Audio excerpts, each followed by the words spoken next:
నీకు బెస్ట్ కావాలా, నీకు శ్రేష్టమైనది అతి విలువైనది కావాలా, దేవుడి పైన వదిలేయండి. అది దేవా నువ్వే చూస్ చేయ, నా కొరకు నువ్వే ఎంపిక చేయి. నేను చూస్ చేసుకోవడం కాదు, నేను కోరుకోవడం కాదు, నాకు ఈ వ్యక్తి లేకపోతే నాకు ఈ ఉద్యోగం లేకపోతే నాకు ఇదే కావాలని నేను కోరుకోవడం కాదయ్యా, నీ చిత్తమే నెరవేర్చబడును గాక అని చెప్పగలిగిన స్థితి ఉందండి.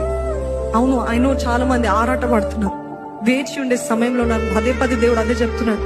చాలా మంది మీలో వేచి ఉండే సమయంలో ఉన్నారు. You're in the waiting season and God's silence season.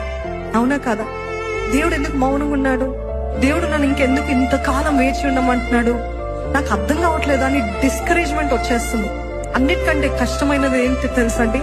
దేవుడు మౌనంగా ఉన్నప్పుడు ఆయన పైన ఆధారపడి ఉండటము కష్టము. నమ్ముతున్నారా?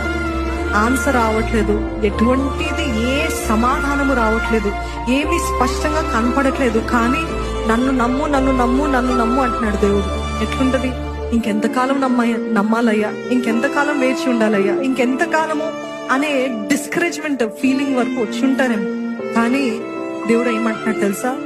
నా చిత్తాన్ని నువ్వు నమ్ముతున్నట్లయితే నేను నీకు అతి శ్రేష్టమైనదే ఇస్తాను, కానీ నీకు తక్కువైనది నేను ఏది కీడు చేయను అంటున్నాడండి దేవుడు. Leave the best, leave